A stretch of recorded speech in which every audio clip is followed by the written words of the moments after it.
Que no tiene que hacer, quita los ojos de la mujer. Justo que dijo, más no tengo que hacer. El Teatro del Día Internacional del Ladino ya está pronto. El programa para la obra Golden Age está pronto.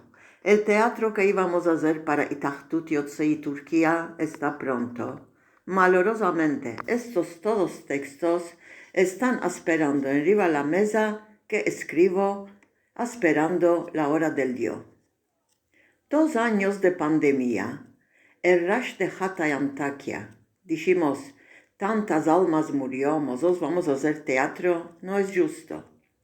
La pandemia escapó, el dolio del rush ya amajó, y con este guste nos recogimos, penimos y lasdrimos, justo que ya estábamos prontos para salir a la escena, salió la guerra que nos hizo a todos de arriba abajo.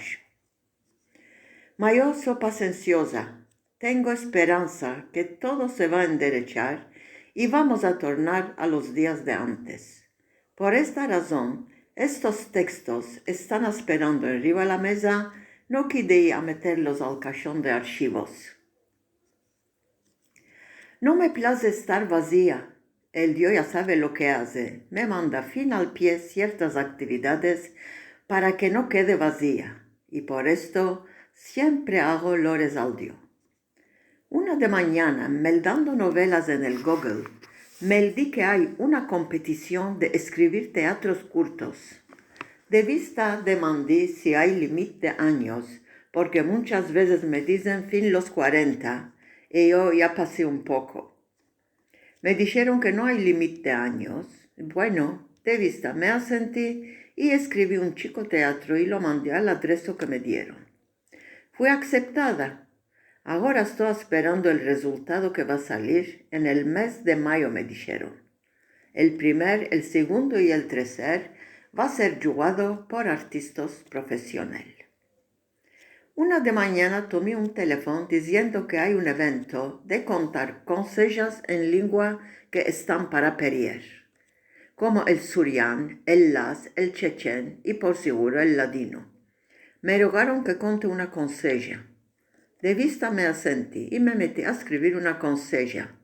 La mandé y esto fue aceptado, mas el hecho está serioso. Cale hacer un pacto. Hay reglas. Fin el día que se va a contar, no cale enregistrarla y contarla en otros lugares. Más de 20 puntos no va a alargar y lo más difícil no hay meldarla, porque me dijeron conseja no se melda, se conta. Y estoy laborando para contarla de cabeza. Una dicha dice que no tiene que hacer quita los ojos de la mujer.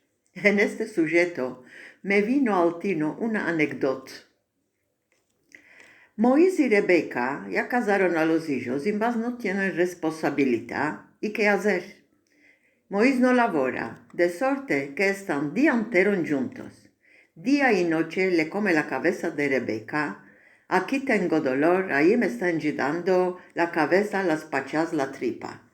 Un día Moisés se despertó. De que se levantó empezó a quejarse. Baja el estómago, baja el estómago. Fin que le dijo la mujer, vete al doctor. Se fue al doctor. El doctor ya lo conocía. Para callarlo le dijo, este dolor de estómago te va a pasar en mamando leche de una parida nueva. Moisés, pensando cómo va a hacer, encuentra a su amigo Salomón. ¿Qué tienes, Moisés? Estás tan triste, cosa afitó.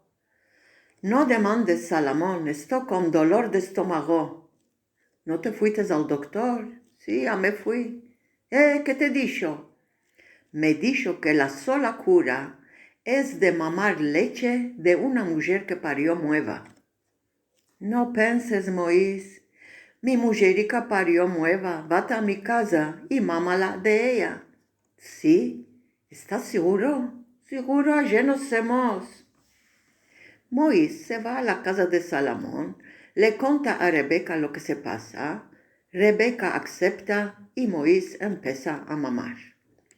Un poco después, Rebeca le demanda, Moisés, ¿quieres alguna otra cosa? No, Rebeca, merci, no quiero nada. Moisés, no te chequinees. Si quieres otra cosa, díseme. No, no quiero, Hanú. Rebeca insiste. Moisés, si quieres te puedo dar. ¿Cuál me puedes dar? Lo que quieres, Moisés. Bueno, me puedes dar. Sí, Moisés, sí, lo que quieres. Y bueno, si tienes en casa, dame 2 bizcochicos, va bueno con la leche. Al vernos, hermanos.